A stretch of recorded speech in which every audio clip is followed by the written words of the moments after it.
So hello all and welcome back to my channel. So today we are going to learn one of the most important concepts that is used in the modern software development, automation, DevOps, and cloud platforms. And basically the uh, method that I am talking about is the RESTful API approach. So when we talk about the REST, you know, so what do we mean by RESTful? So what does that mean? So basically it is a representational state transfer, which allows the different computer systems to communicate securely and efficiently over the internet using the standard HTTP methods like get, post, put, patch, and delete, right? So by the end of this session we will be able to understand why they are used and why they are so important, how applications communicate with each other, what are the different HTTP methods, and how Python can interact with platforms like GitHub using API, right? So first thing first, what is the application programming? What is the API?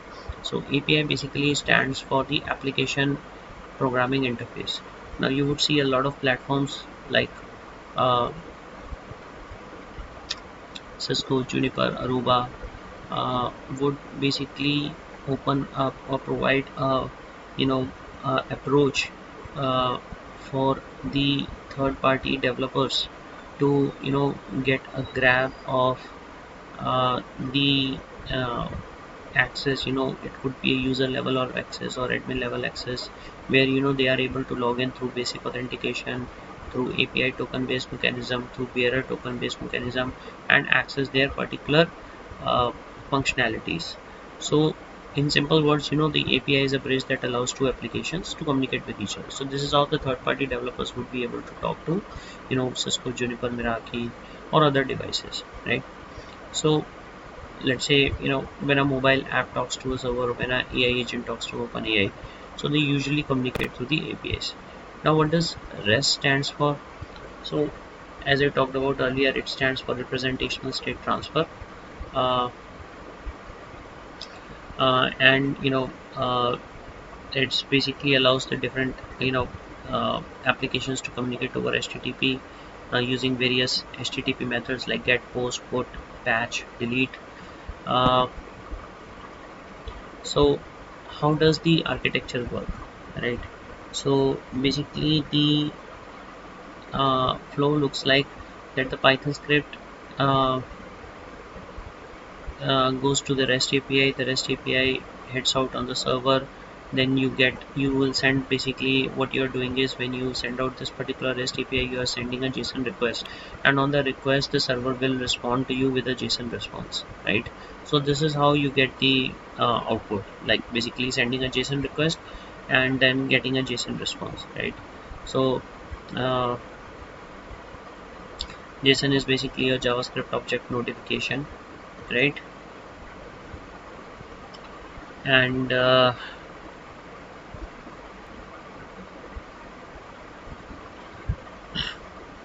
so JSON is basically a light-based text format used for storing and transporting the data, most commonly used when the data has been sent from a server to web page or a mobile application, right? So that is what the JSON is about, right? Now there are um, following methods where we basically use or leverage REST APIs to either get the information, get some information from the vendor or the server, or we want to update some information inside the server, or we want to um, create a new configuration on the server, or we want to delete the configuration on the server, right? So basically these are some of the APIs. So first one is the get. It is used to read the data. So let's say if I want to get some information from Cisco DNAC, if I want to get the vulnerability assessment report, or I want to get a security report from FortiGate, then I would be using the get API, right? So in Python we basically do request.get. The second method is the post. In post, we used to create a new resource. So let's say if I talk about Cisco Meraki, or if I talk about any other device, so let's say you want to provision a new network, and then you want to claim a device inside a particular network. So in that case, you would be doing that using the post protocol. So let's say Aruba is there, Cisco is there, Juniper is there, Cisco DNAC is there, Cisco Viptela is there. All these particular vendor networking devices would leverage their own APIs to create a network inside them. Or basically, if you want to perform an iOS upgrade, let's say through Cisco DNAC, for that particular purpose also you would require a post command to do that, right? So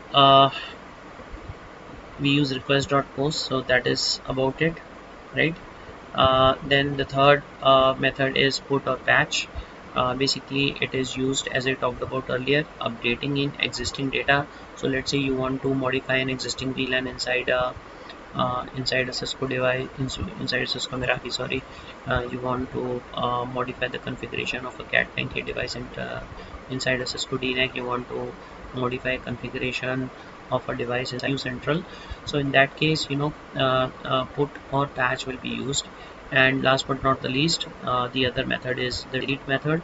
Delete is basically used to remove or undo the changes that we have done, right? Like if I talk about GitHub, deleting a repository. If I talk about post, creating a repository, removing a user, removing a network from Aruba Central, or removing a network from Cisco Meraki, or maybe removing the device connections, something like that. So we use request.delete, right? So basically the module that is used over here is the import requests, right? So now coming to the authentication, so most APIs are protected and servers need to know who is sending this request. So basically that is called the authentication. Now every device, but in this specific case I'm just talking about the GitHub, because today function will be will be creating a GitHub repository, and then I already have a created script through which we will be deleting a repository, right? So basically for that you either need to have a basic authentication where you will be logging in through a username password. You must be having an API that you will create inside the GitHub or a Cisco Meraki or Aruba Central or a Juniper Mist, and then you will be leveraging that particular API to log into that. So in order to the vendor needs to know who is logged in and what changes he is doing. For that the API is required. So instead of exposing tokens directly in code, the professional developers will basically using the environment variable. So basically what we have done in the code today is that we are going to use the .env, right? So .env is a context or a concept where you hide your files, right? So they are basically not visible. So this improves security and protect the sensitive credentials. Now let us understand the JSON, right? I talked about basically JavaScript object notation, sorry, and it's a lightweight, readable, and easy for application process. It is basically used to convey the information or transport the information between the client and the server. Basically it takes the information to and fro, right?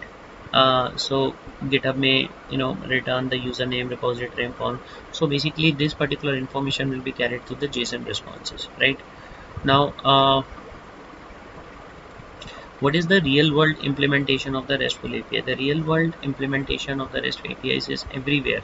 If you talk about DevOps, if you talk about cloud computing, if you talk about artificial intelligence, if you talk about cybersecurity, if you talk about automation, day in, day out, everywhere in the IT world, REST APIs is very important if you want to grow yourself into basically a very good developer. Sorry, just give me a moment.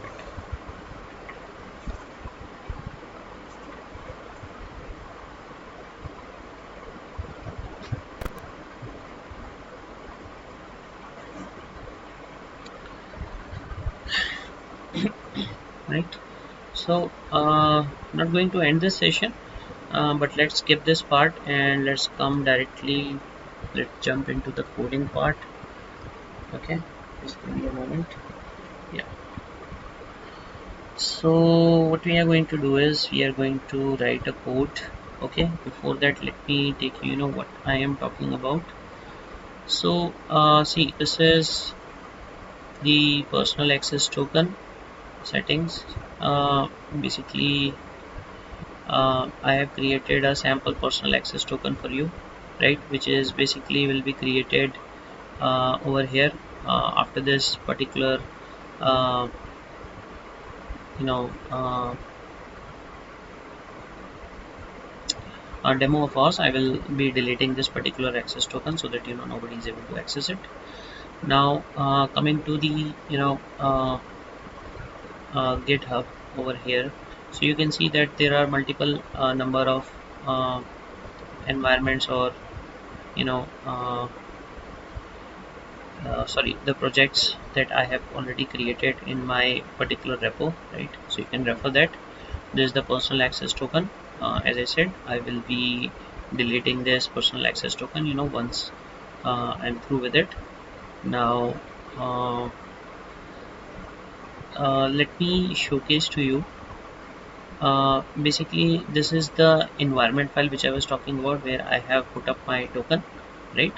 And based on that, I have created two repositories. One is for the creation of a GitHub repository, and one is for the deletion of the GitHub repository, right? So first we are going to talk about the uh, creation of the GitHub repository.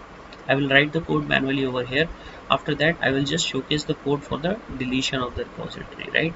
And you can see it in my uh, a video. The deletion code will also be present, so if you want to take down as part of the notes, you are most welcome to do that, right? So I'll start with import OS, and then I will do import requests. So basically, please remember that the token that I was just showcasing in the GitHub API, you need to give it kind of an admin access to both create and delete the repositories. Otherwise, you will not be able to do that. If you just give it read access, you do not give it write access, and you do not give it admin access, because the admin access is required to delete the repositories. It will not be able to delete the repository. Also, I think there is a specific option to delete the repositories also. So once you are able to do that, you will be able to use that particular token that we have got, and you will be able to delete the repositories, right? So we also talked about the .env, so I will do that from .env import load env. Okay, so what we are going to do is we are going to load uh, environment variables. Okay, so I will do a load.env over here, and then we are going to, first thing we are going to do is we are going to read the token from the .env file. Okay, now for this, what we are going to do is going to do token equals to os dot get env, and then we will do take the token name which we have put up, which is basically GitHub underscore token in all caps. Okay, now I'll put the GitHub API endpoint. Okay, so GitHub API endpoint. So basically there are ways to get the endpoints, right? You can refer the GitHub directory, right? Or you can go to the Google and then you can check it over here. So let's say if I talk about the Google, I will ask just please provide GitHub API endpoint or user repos, right? So uh, this is your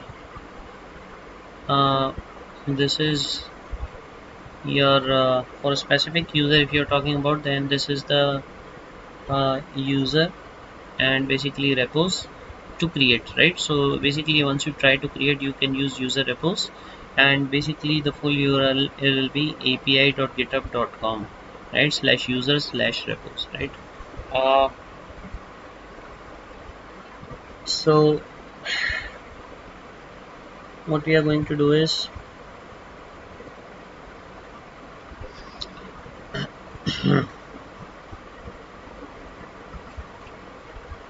okay, so what we are going to do is we are going to use this particular API over here. So we are going to use HTTPS,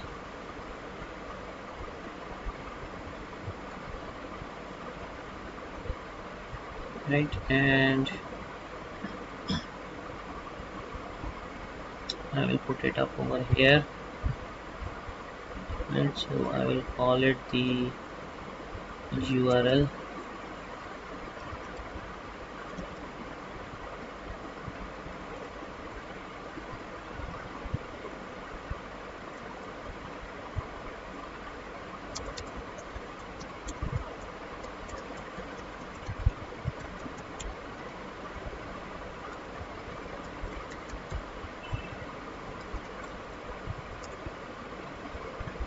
Okay, and then we are going to use the authorization token, which is the important part, right?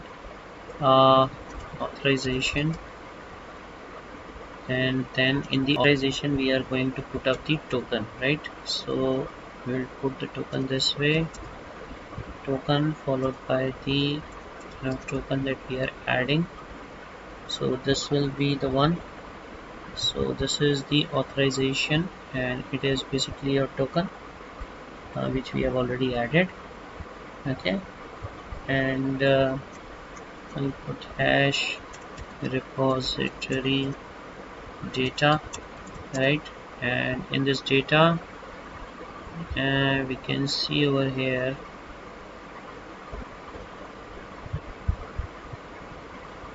so we are basically creating a user repos, right?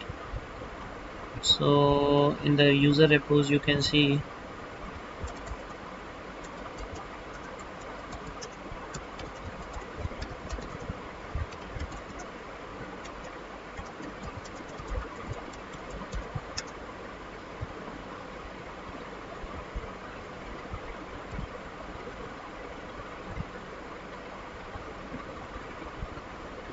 so what we are basically asking for is the uh, sample request, header and repository data,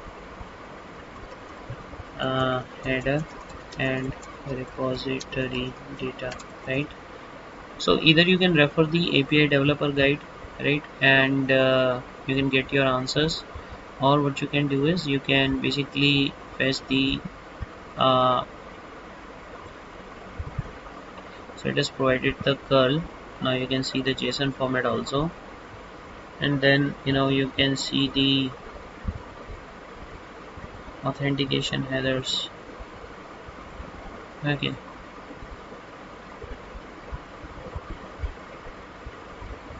but we are using it for a classic token. Okay, so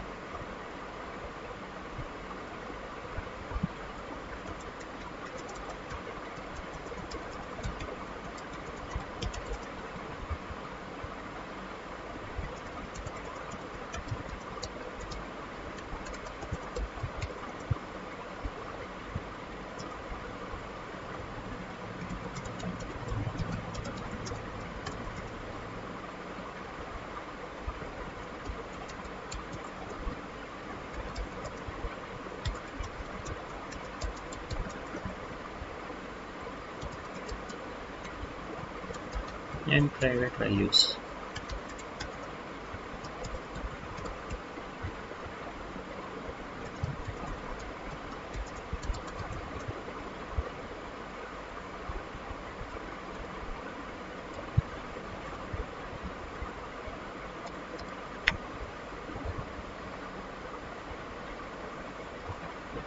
Okay, so I'm just showcasing it so that you get the overview, how things are working over here. uh, Meanwhile we get the reply. See, so authorization will be done like this, and if you want the data will be sent in this particular way, right? So something like this will be the one, right? So we are getting both the things. So let's try to put it this way. uh, let's first take the authorization. So authorization we have already done. We have done the authorization in the same way, right? And now if I talk about the repository data, then let us take this one. Okay, and we will do data equals to this value, right? Because we are not going to do a lot. Instead of name, we are going to take F is always capital for Python. We are going to take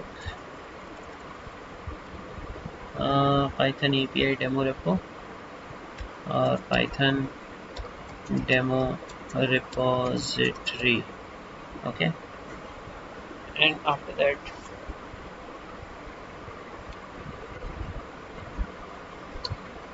what we are going to do is we are going to do the post mechanism. Okay, so this is the post request to create repository.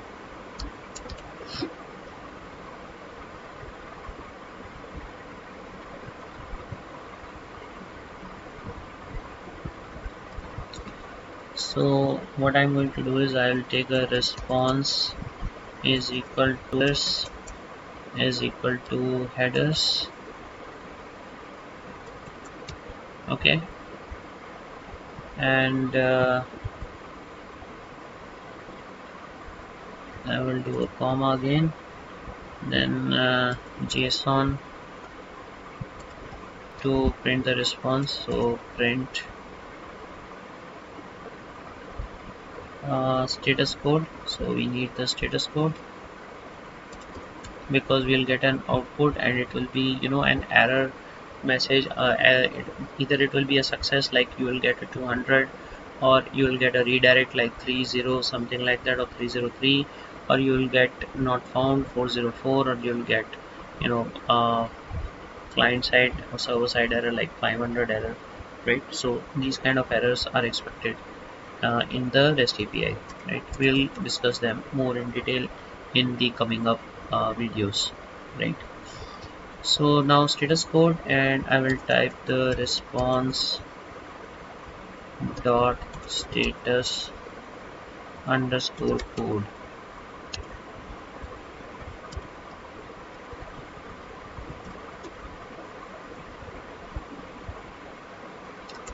Response dot JSON.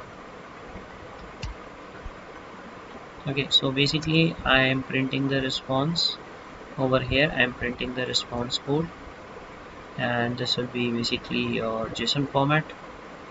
So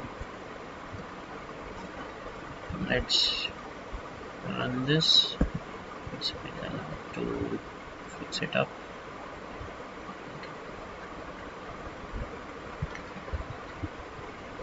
So let us go at the top again. So now we have imported the OS, we imported request from .env, we imported the load.env. We first loaded the environment variable, we did the get env, and we got the token from the environment variable.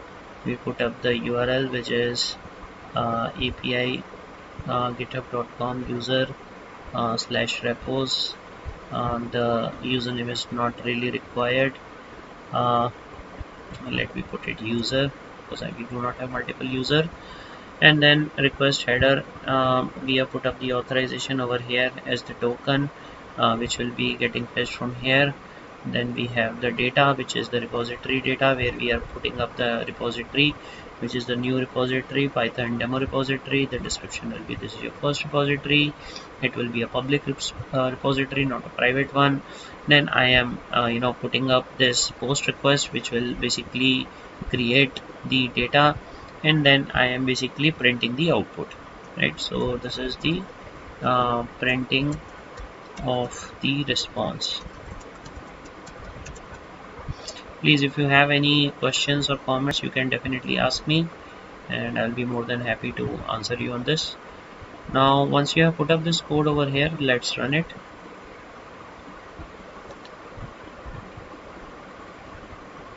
If there will be any errors, we'll try to fix it. If not, then we'll try to run it. So for your information, I'm basically using Python 3.14 over here, right?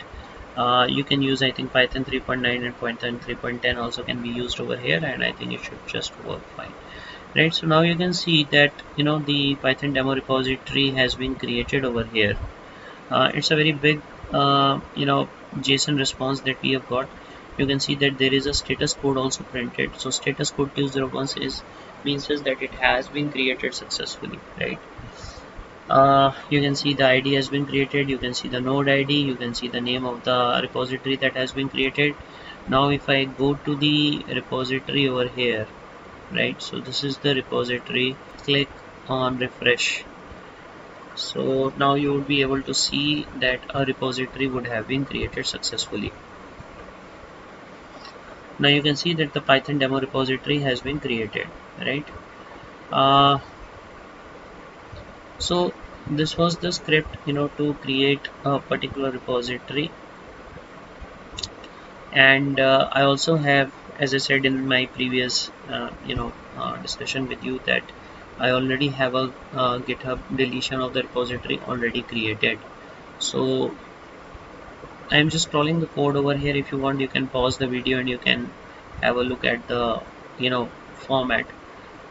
Please do avoid the username and the passwords. You can use your own username and you can use your own GitHub token, right? You can see the API endpoint that I have used. In this case is the username. We could have used the same one over there. This is the repo name, right? This is the header again we have used. Now this time, instead of post request, we have put up the delete request. That is the major difference, right? So here we have called up the URL and we have called up the headers, right?